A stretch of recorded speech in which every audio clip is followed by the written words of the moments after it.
कृष्ण वंदना।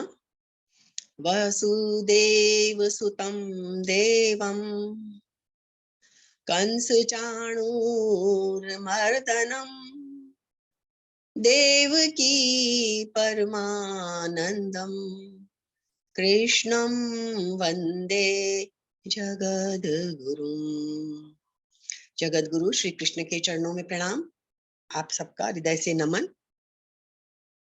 गीता की महिमा। गीता हृदय भगवान का सब ज्ञान का शुभ सार है। इस शुद्ध गीता ज्ञान से ही चल रहा संसार है। गीता परम विद्या सनातन सर्वशास्त्र प्रधान है।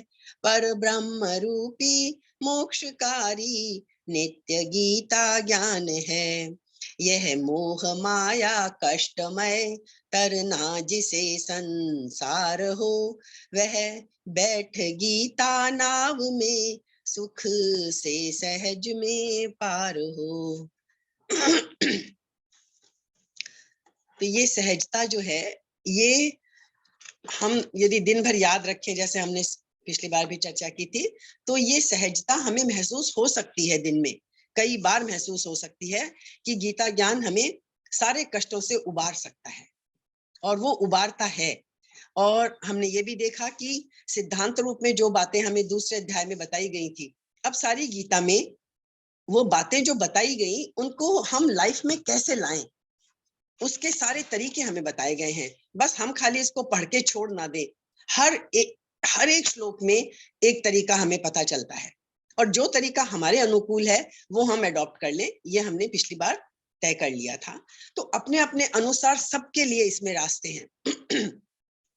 हमारा चौथा अध्याय चल रहा है। बस बहुत जल्दी ही ये महत्वपूर्ण अध्याय तो सभी हैं, कोई भी कम ज्यादा नहीं है।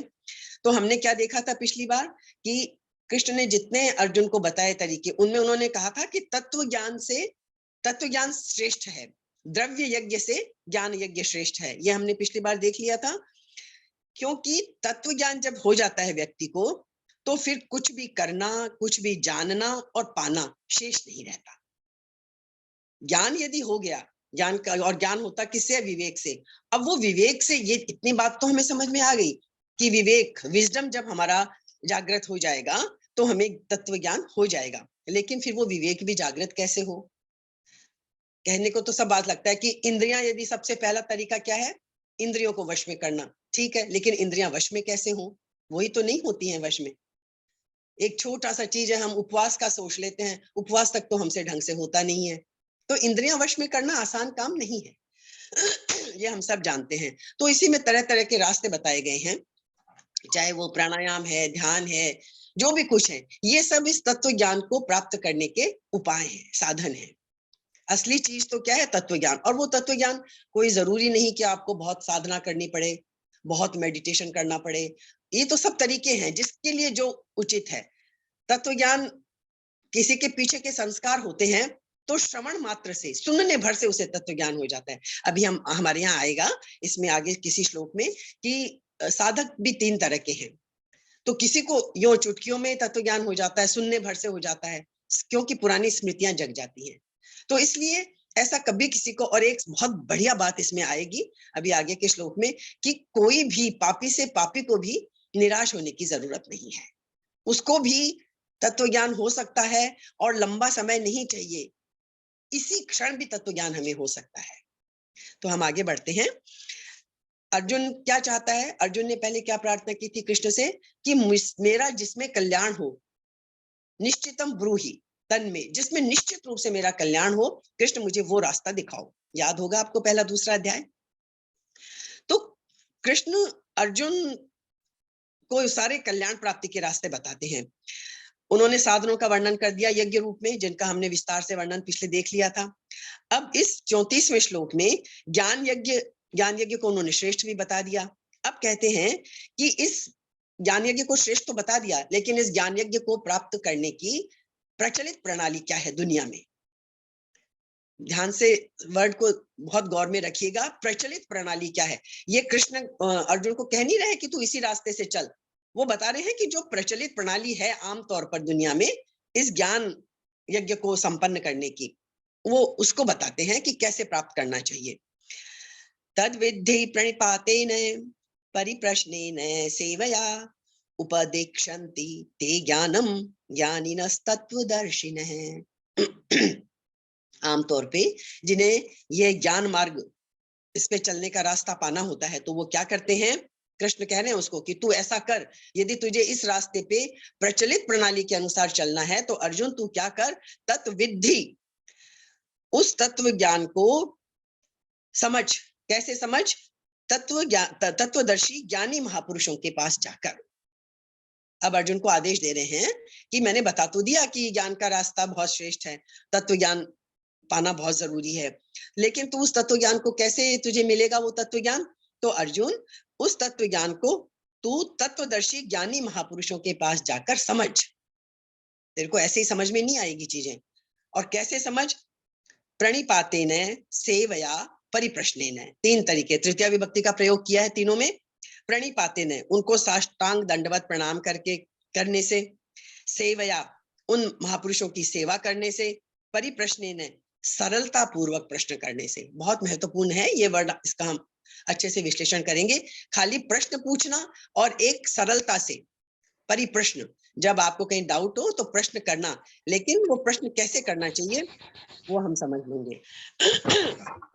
तो तीन चीजें बताई उन्होंने, प्रणिपातेन सेवया परिप्रश्नेन, साष्टांग दंडवत प्रणाम करने से, उन महापुरुषों की सेवा करने से, और सरलता पूर्वक प्रश्न करने से क्या होगा, ते तत्वदर्शिनः ज्ञानिनः, वे तत्वदर्शी अनुभवी ज्ञानी महापुरुष ज्ञानम उपदेक्षन्ति, तुझे ज्ञान का उपदेश देंगे, यदि तुझे प्रचलित प्रणाली से ही चलना है तो।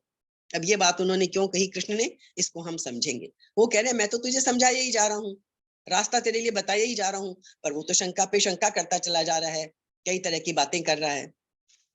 तो अर्जुन ने पहले क्या कहा था, याद करिए सारी बातें उसकी, सारे डाउट्स याद करिए। पहले दूसरे अध्याय में युद्ध में युद्ध में स्वजनों को मारकर मैं अपना हित नहीं देखता, पहले अध्याय का 31वां श्लोक है ना, स्वजनम हत्वा, अपने लोगों को मारकर मेरा क्या कल्याण होना है कृष्ण, और इन आतताइयों को मारकर तो हमें पाप ही लगेगा, युद्ध करने की अपेक्षा मैं भिक्षा मांगकर जीवन निर्वाह करना श्रेष्ठ समझता हूँ। ये अर्जुन की सारी बातें आपको याद होंगी। तो अर्जुन इन सबको कह के क्या करना चाह रहा है, वो अपने कर्तव्य कर्म से, जो युद्ध रूपी कर्तव्य कर्म है उसका अर्जुन का, वो उससे भागना चाह रहा है कि, और बातें बड़े ज्ञानियों की सी कर रहा है। कृष्ण ने उसको फटकारा भी था कि तू बोल तो सब कुछ रहा है बेवकूफी की बातें, लेकिन शो ऐसे कर रहा है कि जैसे तू तो बड़ा तत्वज्ञानी हो, इनको मारकर क्या होगा, इससे तो अच्छा है मैं भीख मांग लूं, इससे तो अच्छा है मैं ये कर लूं, मुझे राज्य नहीं चाहिए, मुझे सुख नहीं चाहिए। तो कृष्ण ने तब भी उसे फटकारा था और अभी भी उसे याद दिला रहे हैं कि तू जो है युद्ध रूपी कर्तव्य कर्म को त्याग करना जो तू श्रेष्ठ मानता है वो ठीक नहीं है। क्यों, क्योंकि भगवान के मतानुसार तो ज्ञान प्राप्ति के लिए कर्मों का त्याग करना आवश्यक है ही नहीं। ये हम सबके लिए कितनी राहत की बात है, हमें कुछ नहीं छोड़ना है। आप जीवन जियो, जैसे जी रहे हैं हम वैसे ही जियो, कोई तकलीफ नहीं है जीवन को। आपके पास ईश्वर ने आपको वैभव दिया है, संपन्नता दी है, तो आप भोगे उनको, लेकिन भोक्ता भाव खत्म करना है, कर्ता भाव खत्म करना है। जीवन में कर्मों का त्याग स्वरूप से नहीं करने की जरूरत है, बस अपने भाव से उनका त्याग करना है, भाव से। बाकी जैसा जीवन जीना चाहते हो जियो। कृष्ण ने कभी कहीं गीता में इस बात पे अपना मत नहीं कहा है कि तुम कर्मों का स्वरूप से त्याग करो। तो इसलिए यहाँ भगवान अर्जुन को मानो परोक्ष रूप से ये कह रहे हैं कि तू कर्मों का स्वरूप से त्याग करके भाई यदि तुझे यही लगता है कि कर्मों का मैं स्वरूप से त्याग कर दूं, स्वरूप से त्याग कैसे कर दूं, राज्य भी नहीं चाहिए, मैं तो जंगल में चला जाऊं, मैं तो भिक्षा मांग लूं, तो तू कर्मों का स्वरूप से त्याग करना चाहता है ना, क्षत्रिय है तू, तुझे युद्ध करना चाहिए पर तू नहीं करना चाहता। तो कृष्ण उसे एक तरह से कहते हैं भाई तेरी मान्यता है, मैं तुझे जोर तो नहीं दे सकता। यदि तू उसी को श्रेष्ठ मानता है तो तू फिर, यदि तुझे तत्व ज्ञान प्राप्त करने का यही रास्ता नजर आता है तो भैया तू क्या कर, किसी तत्वदर्शी ज्ञानी महापुरुष के पास जा और विधि पूर्वक ज्ञान प्राप्त कर। मैं तो तुझे ऐसा उपदेश दूंगा नहीं कि तू कर्तव्य छोड़ दे और तत्व ज्ञान को पाने में लग जा। कृष्ण ने साफ कह दिया, मैं नहीं देने वाला तुझे ऐसा उपदेश। तुझे वैसा ही उपदेश चाहिए सब कुछ छोड़ छाड़ के, तो तू जा किसी ज्ञानी महापुरुष के पास, क्योंकि मेरी बात तो तू सुन नहीं रहा है। ये परोक्ष भाव से उन्होंने कह दिया अर्जुन को। तो वास्तव में यहाँ कृष्ण का अभिप्राय ये नहीं है कि अर्जुन किसी ज्ञानी महापुरुष के पास जाएं, ये उनका अभिप्राय नहीं है। प्रत्युत वो उसे एक तरह से चेतावनी सी दे रहे हैं, चेता रहे हैं, उसके अंदर वो भाव भर रहे हैं कि इसको कहीं तो हिट हो कोई चीज है, तो चेताने का प्रतीत होता है। जैसे कोई महापुरुष किसी को उसके कल्याण की बात कहता है, बड़े बड़े बूढ़े लोग या समझ लीजिए पेरेंट्स ही बच्चों को उनके भले की बात बोलते हैं। लेकिन क्या होता है, जब श्रद्धा की कमी होती है, चाहे वो शिष्य है चाहे वो बच्चे हैं, जिनमें श्रद्धा की जब कमी होती है तो सुनने वाले को वो बात नहीं जचती, वो अपना दिमाग चलाता रहता है। श्रद्धा जहां होती है, ये हमने पिछली बार भी जिक्र किया था, श्रद्धा के लिए ऐसा कोई वर्ड आपको इंग्लिश में तो नहीं मिलेगा। फेथ है, बिलीफ है, ये सब श्रद्धा के आसपास भी नहीं पहुंचते। ये श्रद्धा तो हमारी संस्कृत भाषा का ही एक गौरवशाली शब्द है कि श्रद्धा हो। और इसी श्लोक में एक प्रसिद्ध आपने उक्ति छोटी सी सुनी होगी, श्रद्धावान लभते ज्ञानम। अभी आएगा ये श्लोक, इसी अध्याय में आएगा। ये छोटा सा कितना सुंदर है ये। ज्ञान किसको मिलेगा? श्रद्धावान। श्रद्धा होनी बहुत जरूरी है, चाहे हम गीता से ही ज्ञान प्राप्त करें। अभी गीता ही हमारी गुरु है समझ लीजिए इस क्षण में, पर श्रद्धा हुए बिना नहीं। श्रद्धा होगी कि हाँ, गीता में जो लिखा है, जो रास्ता दिखाया है, उस पर हमारी पूरी श्रद्धा हो। विश्वास जहां होता है वहां अविश्वास साथ में होता है। कहीं भी कोई चीज गड़बड़ लगेगी, हम विश्वास खत्म, टूट जाएगा। तो श्रद्धा और विश्वास अलग चीजें हैं। श्रद्धा जो है ना, वो वही है जो हमें ज्ञान तक पहुंचाती है। श्रद्धावान लभते ज्ञानम, आगे श्लोक आने वाला है, 3-4-5 श्लोक के बाद होगा जरूर ये।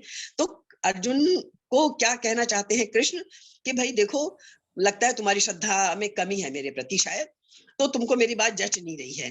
तो जैसे कोई महापुरुष कह देता है भाई चलो तुम्हें मेरी बात समझ में नहीं आती है, जाओ तुम किसी और के पास जाके समझ लो। तो ऐसे ही कृष्ण कह रहे हैं भाई तुझे मेरी बात समझ में नहीं आ रही है और तुझे प्रचलित तरीके से ही प्राप्त करना है ज्ञान, तो तू अर्जुन कहीं और जाके प्राप्त कर ले, है ना।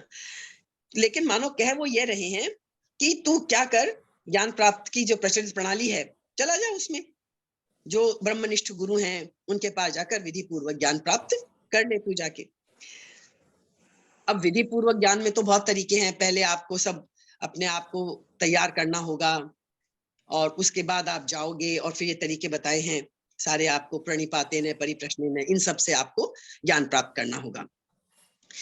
आगे चलकर जो अभी 38वें श्लोक में हम पहुंचेंगे, वहां यही बात हमने कही थी कि कृष्ण कहेंगे ये तत्व ज्ञान तुझे अपना कर्तव्य कर्म करते करते, जो वो शुरू से गीता को कर्म योग का जो ग्रंथ बोलते हैं वो इसीलिए कृष्ण कहते हैं कर्म योग, जो हमने सही रूप समझा कर्म योग का, निष्काम भाव से कर्म करना, फिर हमको कोई कर्म नहीं बांधेगा। कि यदि हम सही तरीके से कर्म करते जाएंगे तो कर्म योग जैसे ही हमारा सिद्ध होगा, कोई दूसरे साधन की हमें जरूरत नहीं है।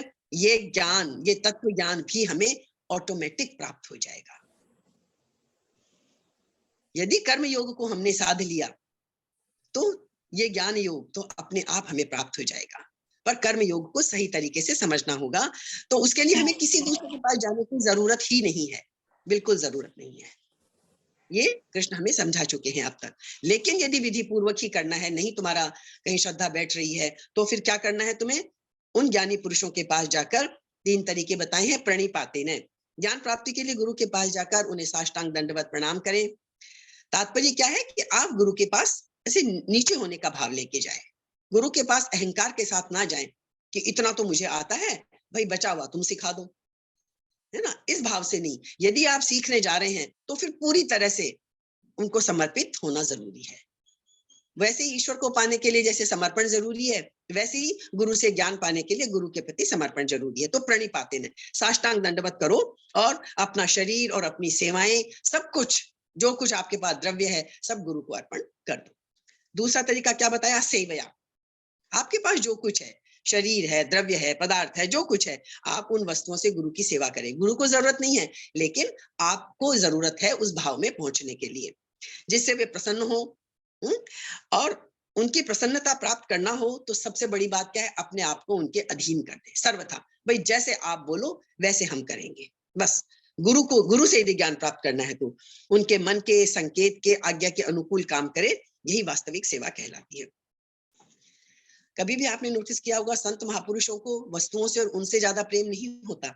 सबसे बड़ी सेवा उनकी क्या है, उनके जो सिद्धांत हैं उनके अनुसार आप अपना जीवन चलाएं।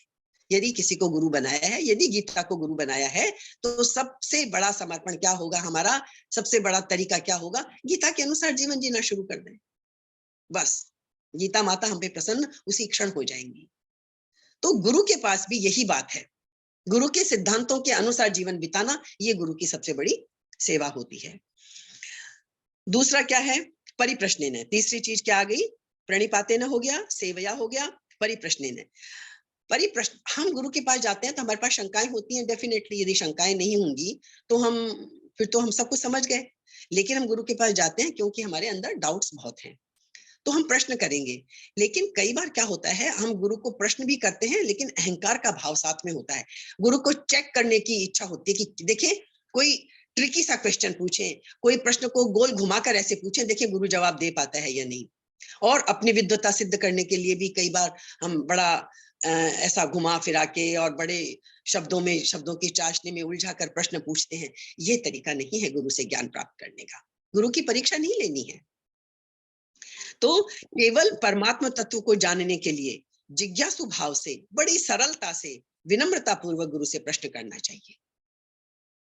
ये तरीका है। अपनी विद्वता दिखाने के लिए या उनकी परीक्षा लेने के लिए प्रश्न करेंगे तो ज्ञान हासिल नहीं होगा। ठीक है। अब प्रश्न क्या है आध्यात्म के रास्ते में? मैं कौन हूं, संसार क्या है, बंधन क्या है, मोक्ष क्या है, यही सब हम सुन रहे हैं ना।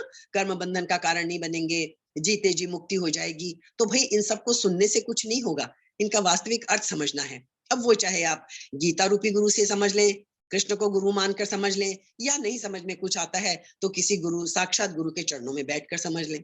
हाँ, परमात्मा तत्व का अनुभव कैसे हो सकता है, मेरे साधन में क्या क्या बाधाएं हैं, मैं जो भी करता हूँ क्या क्या बाधाएं मेरे रास्ते में आती हैं, उन बाधाओं को मैं दूर कैसे करूं, मुझे तत्व ज्ञान में तत्व की बात समझ में क्यों नहीं आ रही है कि क्या तत्व है, ये आदि आदि प्रश्न, ये जो प्रश्न उठते हैं अध्यात्म के मार्ग में, इनको केवल अपने बोध के लिए जैसे जैसे जिज्ञासा हो, ये नहीं कि प्रश्नों की लिस्ट तैयार कर ली कि क्या क्या मैं पूछ सकता हूँ, मैं बाकी शिष्यों से या बाकी उनसे कैसे अपने को ऊपर दिखा सकता हूँ, ये नहीं। जब जब जिज्ञासा मन में उठी तब तब सरल भाव से प्रश्न कर लिया गुरु से कि मेरी इस शंका का समाधान आप कर दे।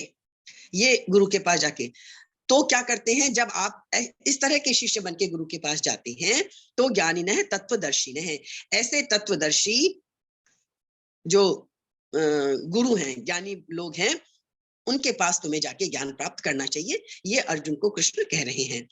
अब अंतःकरण की जो शुद्धि है, इसको हम समझ लें, जो शुरू में हमने बात की थी, ज्ञान के अधिकारी 3 तरह के लोग होते हैं। उत्तम, हर चीज में कैटेगरी होती है, उत्तम, मध्यम और उससे भी थोड़ा कनिष्ठ, निम्न। कोई निम्न का मतलब ये नहीं है कि कोई खराबी है उसमें, लेकिन कैटेगरी है। स्टूडेंट्स हैं, सभी अच्छे पढ़ते हैं, फर्स्ट सेकंड थर्ड, आप हर चीज में 3 चीजें करते हो। तो उत्तम अधिकारी कौन है? उत्तम अधिकारी को श्रवण मात्र से तत्व ज्ञान हो जाता है, सुनने भर से। आप गीता को यदि पूरे ध्यान से, लगन से, मन से सुनेंगे भर तो तत्व ज्ञान प्राप्त हो जाएगा। पर यदि आप उस कैटेगरी में आते हैं तो, है ना, तो आपको यदि सुनने भर से ज्ञान की प्राप्ति हो जाती है, तत्व ज्ञान हो जाता है, तो आप उत्तम श्रेणी के साधक हैं। मध्यम को कैसे ज्ञान प्राप्त होता है? मध्यम अधिकारी को, उसको 3 चीजें चाहिए जिनका हमने पहले भी चर्चा की थी, 8 चीजों की, उनमें से 3 हैं, 5वीं, 6ठी, 7वीं, श्रवण, मनन, निधिध्यासन। जो मध्यम है उसको ये 3 स्टेप चाहिए होते हैं। वो क्या करता है? मध्यम अधिकारी सुनता है, फिर मनन करता है और फिर निधिध्यासन। निधिध्यासन में हमने समझा था पिछली बार कि जो विपरीत भावना है उसको हटा देना। ऐसा ऐसा होता है, ऐसा ऐसा नहीं होता, तो जो विपरीत भावना है उसको हटा देना कहलाता है निधिध्यासन। 2 बातें हो गई, जो सत भाव है उसको समझ लेना और जो असत का भाव है उसको हटा देना, तो चीज पुख्ता हो जाएगी, दृढ़ हो जाएगी, वो है निधिध्यासन। तो ये 5वां, 6ठा, 7वां, ये 3 जो तरीके, पिछली बार जो 8 तरीके हमने देखे थे, इनको करने से तत्व ज्ञान होता है मध्यम अधिकारी को। और जो कनिष्ठ अधिकारी है, जिसमें थोड़ी कम जिसकी तरक्की हुई है, वो तत्व को समझने के लिए भिन्न भिन्न प्रकार की शंकाएं करता है। बहुत डाउट्स आते हैं उसके मन में, तो कोई गलत बात नहीं है, डाउट्स आते हैं तो इसीलिए वो गुरु के पास गया है।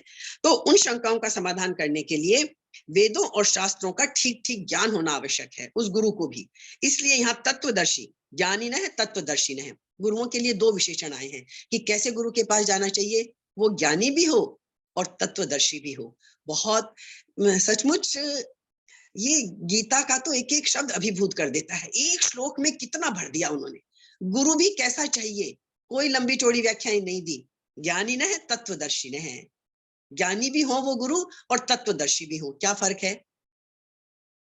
खाली ज्ञानी होगा तो ज्ञान आपको बांट देगा, लेकिन तत्वदर्शी माने जिसने उस तत्व का अनुभव कर लिया है, तो वो आपको उसका बोध भी करा देगा। आजकल बहुत आप देख रहे हो, गुरु तो आपको आजकल हर तरफ छोटे छोटे बच्चे व्यासपीठ पर बैठने लग गए हैं कम उम्र के, तो उन्हें ज्ञान तो है, कोई जरूरी नहीं है कि उनको तत्व बोध भी हो गया हो। आप सिखा दो छोटे बच्चे को भी, आप भागवत और गीता का ज्ञान सिखा दो, धारा प्रवाह वो बोलने लग जाएगा। तो ज्ञान तो वो खूब दे देगा, गीता की व्याख्या भी कर देगा, पर कोई जरूरी नहीं है कि उसे तत्व दर्शन हो चुका हो, वो तत्व ज्ञानी भी हो। ज्ञानी तो है लेकिन तत्वदर्शी हो यह जरूरी नहीं है। जब ऐसा गुरु मिले जिसने खुद उस तत्व का अनुभव कर लिया हो, तो फिर अच्छा, फिर हम कहेंगे तत्वदर्शी है तो बस बात खत्म, ज्ञानी होने की क्या जरूरत है गुरु को? गुरु को ज्ञानी होने की जरूरत, वेद शास्त्रों का ज्ञान होने की जरूरत इसलिए है कि ये जो थर्ड कैटेगरी के शिष्य जाते हैं, जिनकी इतनी शंकाएं होती हैं, उन शंकाओं का समाधान करने के लिए गुरु का तत्व ज्ञानी के साथ साथ ज्ञानी होना भी बहुत जरूरी है। तभी वो वेदों शास्त्रों के ज्ञान के माध्यम से उसकी शंकाओं का समाधान कर सकेगा। तो इसलिए ये गुरु के दो विशेषण हैं। क्यों आए हैं ये हमने समझ लिया। अब आपको समझ में आया होगा कि गीता का एक श्लोक भी यदि आप ध्यान से देखें तो कितना भरा है, एक शब्द को भी आप नेग्लेक्ट नहीं कर सकते कि भाई गुरु के लिए दो वर्ड क्यों दिए। एक शंका सी आई मन में, ज्ञानी न है तत्वदर्शी न है, ज्ञानी भी हो और तत्वदर्शी भी हो, तो उसका यही समाधान है। यदि गुरु तत्वदर्शी हो और ज्ञानी ना हो तो शिष्य की तरह तरह की शंकाओं का समाधान वो नहीं कर सकेगा। दूसरी तरफ यदि गुरु को शास्त्रों का तो खूब ज्ञान है ना, लेकिन तत्वदर्शी नहीं है, उसने स्वयं अनुभव नहीं किया है, तो उसकी बातें वैसी ठोस नहीं होंगी जिससे श्रोता को ज्ञान हो जाए। आप कई बार देखते हैं ना, सामने वाला कई बार गुरु ऐसा होता है कि उसकी बात सीधी दिल में उतरती है, क्योंकि उसने अनुभव किया हुआ है। वो दिल और दिमाग दोनों से संतुष्ट कर देता है, तो वह बातें सुना सकता है, पुस्तकें पढ़ा सकता है, शिष्य को बोध नहीं करा सकता। इसलिए गुरु का तत्वदर्शी और ज्ञानी दोनों ही होना बहुत जरूरी है। ये बहुत इंपॉर्टेंट बात है कि हम आजकल हर कहीं पढ़ लेते हैं, यूट्यूब में, सोशल मीडिया में तो आजकल ज्ञान बिखरा पड़ा है ना। तो ऐसे ही नहीं होता कि कहीं से ज्ञान लिया तो आपको बोध हो जाएगा। आपको जानकारी तो हो जाएगी, लेकिन बोध होने के लिए आपको आपके गुरु का तत्वदर्शी होना भी बहुत जरूरी है। उपदेक्षन्ति ते ज्ञानम इस श्लोक का ही है। तो महापुरुष को दंडवत प्रणाम करने से, सेवा करने से, ये सब करने से क्या होगा कि वो महापुरुष को इन सब की जरूरत नहीं है, लेकिन आपके लिए वो चीज सही रहेगी। तो ये सब करके साधक उनके पास रहे तो फिर उसको ज्ञान की प्राप्ति हो जाएगी। तो ज्ञान का मतलब यहाँ क्या है, अब ज्ञान भी समझ ले। तत्व ज्ञान अथवा स्वरूप बोध का वाचक है ज्ञान। यहाँ पे वास्तव में ज्ञान स्वरूप का नहीं होता, प्रत्युत संसार का ज्ञान होता है। बहुत गहराई की बात है। ज्ञान हमें संसार का होता है। क्या ज्ञान होता है? कि ये संसार मिथ्या है। स्वरूप का तो बोध होता है, स्वरूप का ज्ञान नहीं होता। स्वरूप तो हमारी वास्तविकता है, वो तो मौजूद है हमारे पास। जब हमें तत्व ज्ञान की प्राप्ति होती है तो उसमें क्या होता है, हमें संसार की वास्तविकता का ज्ञान हो जाता है कि ये संसार जो है ये क्या है, इसका वास्तविक स्वरूप क्या है। ये प्रकृति से संबंधित है, और प्रकृति से संबंध जो भी है वो क्या है, जड़ है। और जब हमने समझ लिया कि ये संसार जड़ है, संसार की वास्तविकता हमें समझ में आ गई कि ये मिथ्या है, ये ज्ञान होते ही संसार से हमारा संबंध विच्छेद हो जाता है। तो स्वरूप का ज्ञान जो हम कहते हैं, स्वरूप तो हमारे अंदर विद्यमान है ही हमारा, लेकिन ये ज्ञान होता है हमें संसार की वास्तविकता का, और संसार की वास्तविकता का ज्ञान जैसे ही हुआ, संसार से हमारा संबंध विच्छेद हो जाता है। संसार से संबंध विच्छेद होते ही जो स्वतः सिद्ध स्वरूप हमारे अंदर जो विद्यमान है, उसका हमें अनुभव हो जाता है। यहाँ ज्ञान नहीं वर्ड है, असली वर्ड है, उसका हमें अनुभव हो जाता है, और तब हमारी सारी चीज जो हमें मिलनी चाहिए वो मिल जाती है। तो इसीलिए अब ये आगे जो आएगा, श्रद्धावान लभते ज्ञानम। श्रद्धा क्या है? अंतःकरण की वस्तु है। लेकिन ये परिप्रश्न सेवया, ये जो वर्ड आए हैं, ये प्रणाम, सेवा, प्रश्न आदि, ये तो कोई, मैंने कहा ना, कोई शिष्य कपट पूर्वक भी कर सकता है ना, अपने आप को अहंकारी, अपना वो ज्ञान दिखाने के लिए भी कर सकता है। इसलिए यहाँ महापुरुष द्वारा केवल ज्ञान का उपदेश देने की ही बात कही गई है। और जो 39वां श्लोक आएगा अभी, जो मैंने आपको जिक्र किया, श्रद्धावान लभते ज्ञानम, वहां श्रद्धावान साधक के द्वारा ज्ञान प्राप्त होने की बात कही गई है। तो ये श्लोक बहुत महत्वपूर्ण था, इसलिए हमने इसकी थोड़ी आज लंबी व्याख्या कर ली। महत्वपूर्ण तो मुझे लगता है कोई श्लोक ऐसा है ही नहीं जो महत्वपूर्ण नहीं हो, सब में ज्ञान छुपा हुआ है। यदि हम गहराई में जाएं तो एक ही श्लोक पता नहीं कितनी कितनी तरह से हम उसको डिटेल में जाके समझ सकते हैं। तो अब इन्होंने क्या कर दिया, कृष्ण ने तत्व ज्ञान प्राप्त करने की प्रचलित प्रणाली का वर्णन कर दिया इस श्लोक में। अब आगे की जो 3 श्लोक आएंगे, 35, 36 और 37, इनमें तत्व ज्ञान का वास्तविक महात्म्य बताया है। तत्व ज्ञान जब तुम्हें प्राप्त, क्यों इतना जोर दे रहे हैं तत्व ज्ञान को प्राप्त करने पे? कुछ महत्व होगा ना उसका, तभी तत्व ज्ञान को बार बार दूसरे अध्याय से कृष्ण कहे जा रहे हैं, तत्व ज्ञान प्राप्त करो, तत्व ज्ञान प्राप्त करो। और अब उसके रास्ते बता रहे हैं। तो प्राप्त कर, हम किसी चीज को तब उसकी तरफ आकर्षित होते हैं जब हमें उसका महत्व पता चल जाए। यदि ये पता ही नहीं चलेगा, धन का महत्व हमें पता है ना, क्योंकि हम दुनिया में देखते हैं पैसे बिना कुछ नहीं होता। धन का महत्व हमें पता है, इसलिए हम पैसे के पीछे भागते हैं। तो जिस दिन हमें इस तत्व ज्ञान का महत्व समझ में आ जाएगा, तो हम इसके पीछे भागने लगेंगे। एकदम सिंपल सी बात है। महत्व पता होना बहुत जरूरी है किसी चीज का। अभी तक हमारे दिमाग में सिर्फ स्वास्थ्य का महत्व है, क्योंकि बीमार पड़ते हैं हम, हमारा ऊपर नीचे होने लगता है सब कुछ, तो हम स्वास्थ्य के पीछे भागते हैं। यदि हमें धन का महत्व पता है, हम धन के पीछे भागते हैं। संबंधों में अच्छे महत्व, हमारा प्यार बना रहे, अच्छे संबंध रहे, उसका महत्व पता है, इसलिए हम रिलेशनशिप्स के ऊपर वर्कशॉप पे वर्कशॉप अटेंड किए चले जाते हैं। जिस चीज का महत्व पता है उसको पाने की हम इच्छा करते हैं। तत्व ज्ञान का महत्व हम समझने की कोशिश ही नहीं करते। तो जब तत्व ज्ञान का महत्व नहीं समझेंगे तो हम उसके पीछे भागेंगे भी नहीं। तो ये आगे के 3 श्लोक 35, 36, 37, इनमें तत्व ज्ञान का वास्तविक जो महात्म्य है उसका वर्णन किया है। मैं एक बार, समय शायद ज्यादा नहीं है हमारे पास, अब 3 श्लोक पढ़ देती हूँ तीनों। यज्ञात्वा न पुनर्मोहम एवं यास्यसि पांडवे, येन भूतान्य शेषेण द्रक्ष्यस्यात्मन्यथो मयि। सिर्फ हिंदी इसकी कर देती हूँ कि यत ज्ञात्वा, जिस तत्व ज्ञान का अनुभव करने के बाद क्या फायदा होगा, क्या महत्व है इसका, इस तत्व ज्ञान का अनुभव प्राप्त करने के बाद पुनः एवं मोहम न यास्यसि, तू फिर इस प्रकार के मोह को प्राप्ति नहीं होगा जिस तरह का मोह अर्जुन को हो रहा है। कृष्ण कह रहे हैं बस तुझे एक बार तत्व ज्ञान हो जाए, फिर तू ये इस तरह का जो मोह तुझे हो रहा है, जो तू ये बेकार की बातें कर रहा है, ये मोह तुझे कभी नहीं होगा अर्जुन। पांडव, हे अर्जुन, ये न भूतानि अशेषेण आत्मनि अथो मई द्रक्ष्यसि। क्या होगा? जिस तत्व ज्ञान से, जब तुझे तत्व ज्ञान प्राप्त हो जाएगा तो क्या होगा? तू संपूर्ण प्राणियों को निशेष भाव से आत्मनि, अपने आप में, और फिर मुझ सच्चिदानंद घन परमात्मा में देखेगा। ये होगा तत्व ज्ञान। जब हो जाएगा तो ये मिलेगा, कभी मोह को प्राप्त नहीं होगा अर्जुन तू, और फिर तो संपूर्ण प्राणियों को अपने अंदर देखेगा।